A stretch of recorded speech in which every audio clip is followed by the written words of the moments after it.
అసలు 22 అయింది. 22 వలన ఎంతమంది బాధితులు ఉన్నారు దీని వలన ఎంతమంది నష్టపోతున్నారు అనేది మనతో మాట్లాడడానికి ఇప్పుడు ఆ 22 బాధితుల తరపు నుంచి వచ్చిన వాళ్ళు ఉన్నారు. చెప్పండి మరి ఇక్కడ ఏంది పరిస్థితి? ఈ రోజు బీఆర్ఎస్ భవన్ రావాల్సిన అవసరం ఏమొచ్చింది? ఇలా 22లో ఏలో పెట్టి ఈ ప్రజలను ఇబ్బంది పెడుతున్నటువంటి రేవంత్ రెడ్డి గారి ప్రభుత్వం ఎంత ఇబ్బంది అంటే లక్షల ఎకరాలని అందులో భాగంగా ఎప్పుడో లేవట్లయిన ఈ రంగారెడ్డి జిల్లాకు సంబంధించినటువంటి హైదరాబాద్ పరిసర ప్రాంతాల్లో రంగారెడ్డి మేడ్చల్ సంబంధించిన ఉమ్మడి రంగారెడ్డి జిల్లాలో మొత్తం కూడా లక్షల ఎకరాలను నిషేధిత జాబితాలో పెట్టింది. ఎందుకు పెట్టిరంటే క్వశ్చన్ లేదు. మేం పెట్టలే, గత ప్రభుత్వం పెట్టింది అంటారు. గత ప్రభుత్వం పెడితే మొన్నటి వరకు 15-20 రోజుల వరకు రిజిస్ట్రేషన్ అయినాయి. ఇప్పుడు ఎందుకు రిజిస్ట్రేషన్ అంటే అరే మాకు తెలియకుండా అధికారులు ఎవరు పెట్టిరు అని చెప్పి పొంగులేటి అంటాడు, ఎవరు పెట్టిరు అని చెప్పి ముఖ్యమంత్రి అంటాడు. ఇది ఎవరు పెట్టినట్టు? అధికారులు పెట్టేంత ధైర్యం చేస్తారా? నిషేధిత జాబితాలో ఒక మంత్రికి తెలియకుండా నిషేధిత జాబితాలో పెట్టడానికి ఒక అధికారి ప్రయత్నం చేస్తాడా అని చెప్పి ద్వారా తెలియజేస్తా ఉన్న సంబంధించిన మంత్రి గారికి, అయ్యా మంత్రి గారు ఈ వేదిక ముందుకు రావడం ఎందుకు, మీడియా ముందుకు రావడం ఎందుకు, క్షమాపణలు కోరడం ఎందుకు, నిషేధిత జాబితాలో పెట్టడం ఎందుకు అని చెప్పి సందర్భంగా మిమ్మల్ని ప్రశ్నిస్తా ఉన్నాం. ఒక మంత్రి హోదాలో ఉన్నావు, సిగ్గు శరం ఉండాలేమన్నా. ప్రజల ముందుకు వచ్చి ఎవరు పెట్టినో తెలియదు, మేము క్షమించండి. 22A ద్వారా ఏంటంటే ఇది 1979 డిసెంబర్ నాడు లేఅవుట్ అయింది. దీని 61 ఎకరాల్లో దీన్ని లేఅవుట్ చేసింది తిరుమల నగర్. మొత్తం దాదాపు ఒక 2000 ఇల్లు వరకు కట్టుకున్నాం.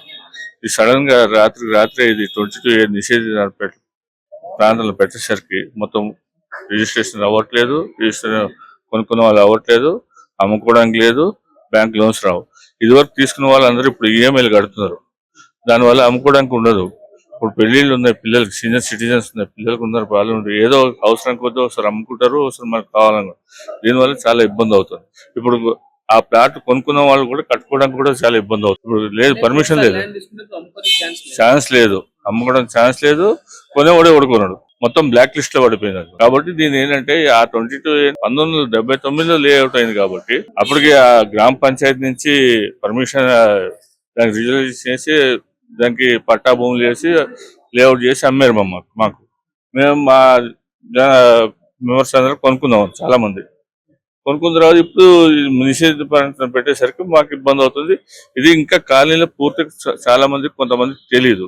ఇప్పుడు కొంతమందికి పొద్దున తెలిసే వరకే చాలా ఎక్సైట్ అయిపోయి చాలా మందికి కొంచెం బీపీలు అటాక్లు వచ్చి పొజిషన్కి వచ్చి ఇప్పటికే వస్తున్నాయి, వీళ్ళకి ఫోన్లు వచ్చినాయి. రాత్రి అంటే మాకు తెలిసినా కానీ మా వరకు రాలేదు అనుకున్నాం. తీరా చూస్తే ఇప్పుడు సైట్ లో చూస్తే మాది కూడా ఉందన్నమాట. 98 సర్వే నెంబర్ 98, 99, 100, 101 అండ్ 112 టోటల్ గా 61 ఎకరాలు తిరుమల నగర్ కాలనీ. దాన్ని తిరుమలాపురం అని చెప్పేస్తాం. కాబట్టి మేము చెప్పేది అంటే ఇమీడియట్ గా 79 అయింది కాబట్టి మీరు ఎప్పుడో కొనుక్కున్నారు, రిజిస్ట్రేషన్ అయిపోయింది, అమ్ముకున్నారు, రీసేల్ ఆసేల్ అంతా అయిపోయింది. కాబట్టి మేమంతా ఇప్పుడు ఇప్పుడిప్పుడే ఎక్కడెక్కడి నుంచో వచ్చి మనం స్థిరపడ్డాం. కాబట్టి అంత middle class, below middle class peoples ఉన్నాం అక్కడ. అలాంటి వాళ్ళకి చాలా ఇబ్బంది అవుతుంది మాకు. అసలు ఈ ప్రాపర్టీ ఎందుకు పడిందని మేము ఆలోచన చేస్తున్నాం. ఎందుకంటే మేము ఈ ప్రాపర్టీ కొనేటప్పుడు ఒక 10-15 సంవత్సరాల ముందర ప్రాపర్టీ కొన్నాము. కొనేటప్పుడు రిజిస్ట్రేషన్ ఛార్జెస్ కట్టాము, తర్వాత మనకు మ్యూటేషన్ ఛార్జెస్ కట్టాము, తర్వాత ఎల్ఆర్ఎస్ కట్టాము. మా ప్రాపర్టీకి వచ్చేసి 1,50,000 రూపాయలు ఎల్ఆర్ఎస్ కట్టడం జరిగింది. సో ఇన్ని చేసిన తర్వాత ఇప్పుడు సడన్ గా మేము 22A ప్రాపర్టీలో ఉన్నాం అనేసరికి మనం ఏం చేయాలో తెలియట్లేదు.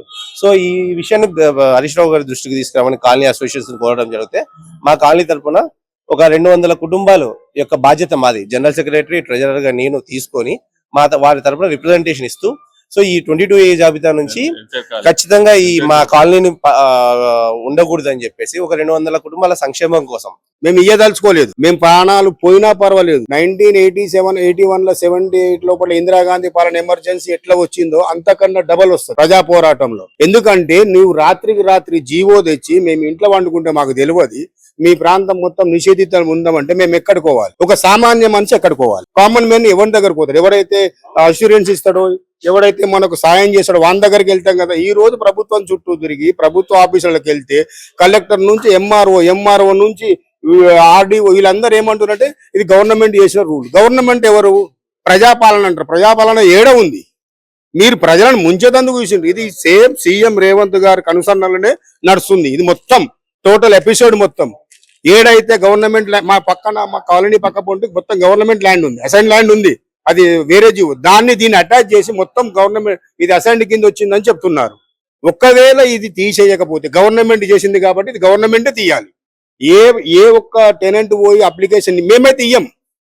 నువ్వు తప్పు చేసినావు, నువ్వు తప్పు చేసేందుకు మేము శిక్షించేందుకు మేము ఎందుకు బాధ కావాలి? సరే మేము పోతే ప్రాణాలు పోతాయేమో. హైదరాబాద్ లో చూస్తున్నాం, హైడ్రా పేరుతో అరాచకం సృష్టించి హైడ్రా ఎక్కడ వద్దండి, ఈడ హైడ్రా వస్తుండు. సీఎం రేవంత్ కొంచెమన్నా బుద్ధి ఉందా? ముఖ్యమంత్రి మహారాష్ట్ర మొత్తం బాంబే మొత్తం హైడ్రాలో FTL లోనే ఉంది, బఫర్ లోనే ఉంది. తాజ్ హోటల్ ఏడ ఉంది, ఒబెరాయ్ హోటల్ ఏడ ఉంది, మొత్తం బఫర్ లోనే ఉంది. మహారాష్ట్ర మొత్తం బాంబే చుట్టూ మొత్తం బఫర్ తోనే ఉంది కదా, మరి అక్కడ హైడ్రా పనిచేస్తలేదు, ఒక తెలంగాణలో ఎందుకు అంటే ఇది మేం చేసుకున్న తప్పు. మేం కాంగ్రెస్ ను గెలిపించిండ్రు, ఎవరు చేసుకున్న కర్మకు వాడే అన్నాడు చూడు బాధ్యులు. ఇది మేం చేసుకున్న తప్పు, మాకు శిక్ష పడ్డది. ఎంత మంది బాధితులు నువ్వు అనాథరైజ్గా చేర్చినావు అంత మందిని ఇమ్మీడియట్లీగా నువ్వు తక్షణమే తొలగి. నువ్వు గవర్నమెంట్ ల్యాండ్ అసైన్ ఉంటే తీసుకో, వద్దంటలేం. కానీ ఈరోజు కాలనీలు కట్టుకొని మేము ఉండి నివసించి ఉండే స్థితిలో ఈ రోజు వచ్చి నీది అసైన్ ఉంది నువ్వు అమ్ముకోకంటే ఎక్కడ పోవాలా మీరే చెప్పు. ఇప్పుడు రేవంత్ నువ్వు బేల్ ముఖ్యమంత్రివి, నీకు బేల్ తీసేస్తే నువ్వు ఆడుంటావు పోయి. రేవంత్ ఈజ్ ద బేల్ ముఖ్యమంత్రి, నువ్వు స్టే మీద ఉన్నావు. నీ స్టే తీసేస్తే నీ బతికాడు శ్రీకృష్ణ జన్మస్థానం. అవునా? ఎందుకు ఈ మాట అనవలసి ఉందంటే నువ్వు మా ఇండ్లు కూల్చి మా జీవితాలతో నువ్వు వాడుకుంటే మేము చచ్చినా ఒకటే బతికినా ఒకటే. నీతో ఏం లెక్క? నీ కాంగ్రెస్ గవర్నమెంట్ లెక్కలో పట్ల ఏం చేస్తుంది? పొంగులేటి శ్రీనివాసరెడ్డి అనేటోడు మొత్తం మాఫియా ఇది. అంటే మేము మాట్లాడితే పోలీస్ కేసు మేము మస్తు తిన్నాం, పోలీసులు దెబ్బలు తిని ఈడు దాకా వచ్చింది. మహారాష్ట్రలో బతికే మేము శివసేన కార్యకర్తను, నేను ఏ కాంగ్రెస్ కాదు బీజేపీ కాదు, శివసేన కార్యకర్త. మాకు తెలుసు పోరాటం ఎట్లా చేయాలి. పానమైన ఇస్తాం, ఎదుటని పానమైనది ఇస్తాం. మరి ఎవడన్నా ముఖ్యమంత్రి అయిపోకు उसका बाप भी रहने दे, ये तो है. మేము ఒక్కటే మాట చెప్పదలుచుకున్నాం, మీరు ఏ విధంగా అయితే మీరు పెట్టారు అదే విధంగా తీసేయండి. తీయకపోతే ప్రజా పోరాటానికి సిద్ధం. మరో తెలంగాణ పోరాటం ఎట్లా జరిగిందో అంతకన్నా డబల్ అయితే. ఎందుకంటే ప్రతి ఒక్కడు ఇల్లు పోగొట్టుకొని పిల్లని పోగొట్టుకొని బతకలేడు కదా, ఎట్లా వచ్చేది? ఇల్లు పోతున్నాం కాదు ఆడుంటాడు. ఇప్పుడు మేము రాత్రి నిద్ర లేదు సార్. ఈ సార్ చెప్పినప్పటి నుంచి 2 గంటల నుంచి ఇదేంద్ర ఆయన ₹1,00,000 ₹1,00,000 పెట్టుకుంటే ఇదేంది పరిశాన్ అని విన్నావా? మేము ఒక్కటే మాట చెప్పిన, గవర్నమెంట్ చేసింది కదా, మీరు ఏ విధంగా చేసిండు అదే విధంగా తీసేయండి. మాకు ఏం దాంతో అభ్యంతరం లేదు. మీ గవర్నమెంట్ మాకు ఏం లేదు, సరేలే. అది 2 ఏళ్ల తర్వాత ఎవరు గెలుస్తారు ఎవరు లేదు అది ప్రజలు నిర్ణయిస్తారు. ఎందుకంటే ఎవరికైతే దెబ్బ తగులుతుందో వాడే కట్టుకుంటాడు కదా. 22A ఏదైతే ఉందో దాని వలన మేము తీసుకున్నటువంటి ల్యాండ్లను ఇప్పుడు అమ్మనీకి కానీ లేకుంటే కొనుక్కోవడానికి కానీ వీల్లేదు.